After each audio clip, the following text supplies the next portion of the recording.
தேசிய கல்வியியல் கல்லூரியினுடைய சிரேஷ்ட விரிவுரையாளர்களே, எல்லாவற்றுக்கும் மேலாக அன்புடைய மாணவ ஆசிரியர்களே, புலம்பெயர் தேசங்களிலே இருந்து கலந்து கொண்டிருக்கக்கூடிய தேசத்து உறவுகளே, உங்கள் அனைவருக்கும் நேர வணக்கத்தை தெரிவித்துக் கொள்கிறேன். குருஷேத்திரம் நிகழ்ச்சியினுடைய 62வது அறிவிப்பது தொடர்பில் 3வது நூலறிதம் என்ற இந்த நிகழ்ச்சியினை ஒழுங்குபடுத்தி வழங்கி இருக்கின்ற யாழ்ப்பாணம் தேசிய கல்வியல் கல்லூரியினுடைய விரிவுரையாளர் வானதி சந்திரிகா நாகேந்திரன் அவர்களுக்கு, வவுனியா தேசிய கல்வியல் கல்லூரியினுடைய மாணவ ஆசிரியர் கல்வியினுடைய விரிவுரையாளர் மதிப்புக்குரிய பத்மாவதி சந்திரன் அவர்களுக்கு இந்த நேரத்திலே நன்றியையும் வாழ்த்துக்களையும் குறிப்பிடுகிறேன்.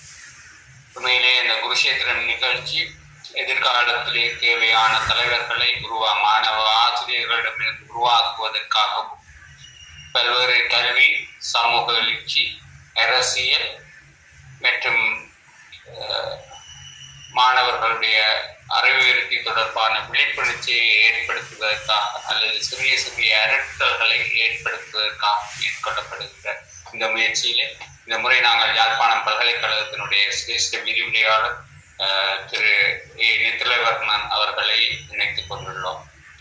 உண்மையிலே அவரை பற்றி நான் கூறுவதாக இருந்தால், நவீன கல்வி சிந்தனை தொடர்பான மிக கூடிய அல்லது அறிவாற்றலை அல்லது ஆற்றல்களை கொண்ட ஒரு விரிவுரையாளர் என்ற வகையிலே, எங்களுடைய தகவல் தொடர்பான தொழில்நுட்ப யுகத்துக்கு ஏற்ற வகையிலே எல்லோரையுமே தயார்படுத்த வேண்டும் என்ற அவா கொண்டுள்ள ஒருவர் என்ற வகையிலே, அவ்வாறே வாசிப்பதன் மூலம் சுய கற்றலை மேம்படுத்துவதற்கான ஒரு வாசிப்பதுவே சுய கற்றலை மேம்படுத்துவதற்கான ஒரு கருவி என்பதை உணர்ந்து கொண்டு செயற்படுகின்ற ஒரு கல்வியலாளன் என்ற ரீதியிலே அவரை உண்மையிலே நட்புரிமையுடன் நாங்கள் இந்த இதற்கு அழைத்திருந்தோம். அவரும் எந்த விதமான கருத்து அல்லது மறுப்புமின்றி எங்களுடன் இணைந்து கொண்டுள்ளார். ஆகவே அந்த வகையிலே தமிழ் தேசியத்தினுடைய கல்வி இருப்புகளுக்காக பாடுபடுகின்ற அவரை இந்த நேரத்திலே யாழ்ப்பாணம் தேசிய கல்வியல் கல்லூரி, வவுனியா தேசிய கல்வியல் கல்லூரி மற்றும் குருஷேத்திரம் குழுமங்கள் சார்பிலே நான் இந்த சந்தர்ப்பத்திலே அவரை வரவேற்று அவருடைய எதிர்காலம் சிறப்புற அமைய வாழ்த்துக்களையும் பாராட்டுதல்களையும் தெரிவித்துக் கொண்டேன்.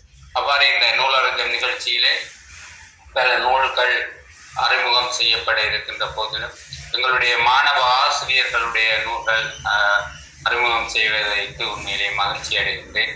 அவர்களுடைய மாணவ ஆசிரியர்கள் வவுனியாவாக இருந்தாலும் சரி, அல்லது யாழ்ப்பாணமாக இருந்தாலும் சரி, அல்லது ஏனைய கல்லூரிகளாக இருந்தாலும் சரி, மாணவர்களுடைய ஆக்கங்களை அங்கீகரிப்பதன் மூலம் அல்லது அவர்களுடைய செயற்பாடுகளை நாங்கள் ஊக்கப்படுத்துவதன் மூலம் எதிர்காலத்தில் சிறந்த கல்வி தலைமைத்துவம் உள்ள பிரச்சனைகளை உருவாக்கி கொள்ளலாம் என்ற அந்த நம்பிக்கையின் அடிப்படையிலே அதற்கு ஒத்துழைப்பு வழங்கிய இந்த எழுத்தாளர்களுக்கும் ஆசிரியர் கல்வியலாளர்களுக்கும் இந்த இடத்திலே நன்றியையும் வாழ்த்துக்களையும் பாராட்டுகளையும் கூறிக்கொண்டு மீண்டும் இந்த நிகழ்ச்சிகள் எல்லாவற்றிற்கும் ஒத்துழைப்பு வழங்குகின்ற எங்களுடைய குருஷேத்திரம் குழுமத்தினுடைய அங்கத்தவர்கள், உறுப்பினர்கள் மற்றும் அதனுடைய பங்காளர்களாக இருக்கின்ற எங்களுடைய அன்புக்குரிய 1ஆம் வருடம் 2ஆம் வருடம் மாணவ ஆசிரியர்கள், வவுனியா அல்லது ஏனைய தேசிய கல்வியல் கல்லூரியினுடைய மாணவ ஆசிரியர்களுக்கும் நன்றியும் வாழ்த்துக்களையும் பாராட்டுதல்களையும் குறிக்கொண்டு, வாசிப்பு என்பது ஒரு மனிதனை பூரணத்துவப்படுத்தும்.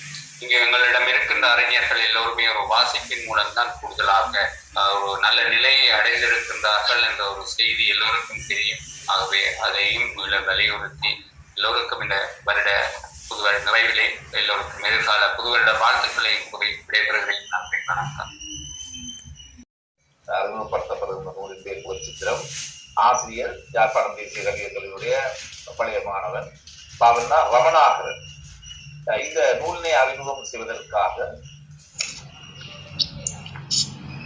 குருஷேத்திரம் அறிவிப்பது தொடர்பில் பங்கேற்றுள்ள அனைத்து நல்லுள்ளங்களுக்கும் இந்நேர வந்தனங்கள். இன்றைய நாளிற்கான புத்தக அறிமுகத்தை வழங்க வந்திருக்கும் நான் யாழ்ப்பாணம் தேசிய கல்வியல் கல்லூரியின் முகழ்நிலை மாணவ ஆசிரியை பாத்திமா அஃப்ரா. இந்த புகழ்பெற்ற மற்றும் பல மாணவர்களது வாழ்க்கையில் நல்லதொரு மாற்றத்தை ஏற்படுத்திய இப்புத்தகத்தை பற்றி பார்க்கலாம். புத்தகத்தினுடைய பெயர் முகச்சித்திரம். இது சித்திரக்கலை தொடர்பான இப்புத்தகமானது திரு ப. ரமணாகரன் என்பவரால் எழுதப்பட்டது. இப்புத்தகத்திற்கான அணிந்துரை வாழ்த்துரை பின்வருமாறு வழங்கியுள்ளனர். இந்நூலாசிரியரை பற்றி பார்ப்போமானால், இவர் மாவட்டபுரம் என்ற ஊரில் பிறந்துள்ளார். இவர் மாவட்டபுரம் என்ற ஊரில் பிறந்ததனால் மாவையூர் என்ற பெயரையும் தனது மகளின் பெயரான கவியையும் இணைத்து தனக்குத்தானே மாவையூர் கவி என்ற புனைப்பெயரையும் வைத்துக் கொண்டார். இவர் 2003 தொடக்கம் 5 வரை யாழ்ப்பாணம் தேசிய கல்வியற் கல்லூரியில் 3ஆம் ஆண்டில் சித்திரத்துறையில் கல்வி கற்று சித்திர ஆசிரியராக தன் கடமையை ஆரம்பித்தார். இவரது நூல் வெளியீடுகளை நோக்குவோமானால் 2006, 2007, 2008ஆம் ஆண்டுகளில் சித்திர வினாவிடை புத்தகம் என்ற நூலை எழுதியுள்ளார். இவரது முதலாவது படைப்பு 2006இல் படைக்கப்பட்டது. மேலும் 2009இல் வரைதலுக்குரிய செயற்திட்ட நூலும் 2015, 2016களில் இரேகை சித்திரம் என்ற நூல்களையும் வெளியிட்டுள்ளதோடு இவரது கவித்திறனை வெளிப்படுத்தும் முகமாக கவித்துளிகள் என்ற நூலை 2016இல் வெளியிட்டுள்ளார். மேலும் சிறுவர்களுக்கான சிறுகதை நூல் கல் என்ற பெயரில் 2017லும் 2018இல் முகச்சித்திரம் என்ற நூலையும் வெளியிட்டுள்ளார். மேலும் இவரது படைப்புகள் முற்று பெறாமல் போதையொழிப்பு என்ற குறுந்திரப்படத்தையும் 2019இல் இயக்கியுள்ளார். 2020இல் பார்வை என்ற நூலையும் படைத்துள்ளார். இவரது ஓவியங்களை நோக்குவோமானால், இவர் 2003இல் யாழ்ப்பாணம் தேசிய கல்வியற் கல்லூரி மதிலில் விளையாட்டு தொடர்பான ஓவியத்தை வரைந்துள்ளார். மேலும் நவாலி மகாவித்தியாலயத்தில் காந்தியின் சுவர் ஓவியத்தை 2006இல் வரைந்து பெரும் வரவேற்பையும் பெற்றுள்ளார். மேலும் பல பாடசாலைகளில் பெரிய அளவில் உலக படங்களையும் இலங்கை படங்களையும் வரைந்துள்ளார். சில்லாலை ரோமன் கத்தோலிக்க மகாவித்தியாலயத்தில் 2013இல் அலங்கார வேட்பாடு சித்திர பாட அறைக்கான அலங்கார வேலைப்பாடுகளையும் செய்துள்ளார். இவரது சேவையை எண்ணி யாழ் மாவட்டத்தில் இவரது கலை சேவைக்காக வேண்டி இளம் கலைஞர் விருது 2018இல் இவருக்கு வழங்கப்பட்டுள்ளது. மேலும் இவர் ஒரு ஓவியர் மட்டுமன்றி கலைஞர், எழுத்தாளர், நடிகர், பாடலாசிரியர், நூலாசிரியர் மற்றும் சினிமா பட தயாரிப்பாளர் ஆவார். இவர் மாவை கலையகம் என்ற கலையகத்தையும் நடத்தி வருகிறார். இவர் தற்போது மாதகர் சென்ட் யோசப் மகாவித்தியாலயத்தில் சித்திர ஆசிரியராக கடமையாற்றுகிறார். இவரது புத்தகங்கள் பின்வருமாறு. இப்புத்தகத்தின் பொருளடக்கத்தை நோக்குவோமானால் மொத்தமாக 35 தலைப்புகளை கொண்டதாக காணப்படுகின்றது. ஒவ்வொரு தலைப்பும் படி 1, படி 2, படி 3 என பிரிக்கப்பட்டுள்ளமை குறிப்பிடத்தக்க ஒரு விடயமாகும். இப்புத்தகமானது 96 பக்கங்களை கொண்டதாக அமைகின்றது. மேலும் 6 தொடக்கம் 13 வரையான அனைத்து சித்திரம் கற்பிக்கும் ஆசிரியர்கள் மாணவர்களுக்கும் ஏற்ற வகையிலேயே பொருளடக்கம் அமைய பெற்றுள்ளது. அத்தோடு பொருளடக்கத்தில் தலைப்புக்கேற்ற தகவலை இலகுவாக பெற்றுக் கொள்ளும் விதத்தில் தலைப்புக்கேற்ற நேரத்தில் பக்க எண் குறிப்பிடப்பட்டுள்ளது முக்கியமான ஒரு விடயமாகும். இந்நூலினை பற்றி நோக்குவோமானால், இந்நூலின் முகச்சித்திரம் என்ற நூலின் புத்தக அட்டை தலைப்புக்கேற்ப சிறப்பாக வடிவமைக்கப்பட்டுள்ளது. இந்நூலானது சித்திரக்கலை தொடர்பாக கண்ணுக்கு கருத்துடன் அழகை தருவதுடன் அடிப்படை விளக்கத்தை ஏற்படுத்துவதாகவே காணப்படுகின்றது. அகத்தின் அழகு முகத்தில் தெரியும் என்ற பழமொழிக்கு இணங்க முகச்சித்திரம் என்ற புத்தகத்தின் மூலம் சித்திரத்துறையுடன் தொடர்பான பல முகங்கள் வெளிச்சத்திற்கு கொண்டு வரப்படுகின்றன. இப்புத்தகத்தில் இந்திய, ஐரோப்பிய, இலங்கை கலை தொடர்பான விளக்கப்படங்களும் காணப்படுவதோடு அனைத்து விடயங்களும் விளக்கப்படங்கள், காட்சிப்படங்கள் மூலமாகவே தொகுக்கப்பட்டுள்ளதாக அமைகின்றது. மேலும் இந்நூலின் பொது பண்புகளை நோக்குமானால், இந்நூலானது காண்பியல் ரீதியான கற்பித்தலுக்குரியது.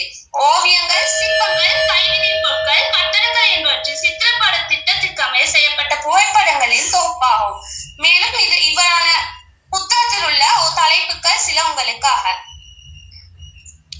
மாணவர்களுக்கு இப்புத்தகமானது கோட்பாடு ரீதியிலான அறிவை மட்டுமல்லாமல் செயல்முறை ரீதியிலான தேவையான அடிப்படை அறிவினையும் வழங்கக்கூடியதாக உள்ளது. வாசிப்பு பழக்கம் குறைந்து வரும் இக்காலகட்டத்தில் நவீன கற்றல் பாணியில் அமைந்ததாகவே இப்புத்தகம் காணப்படுகின்றது. இவ்வாறான பல படைப்புகளை மாணவர்களுக்காக தந்த நூலாசிரியரை பற்றி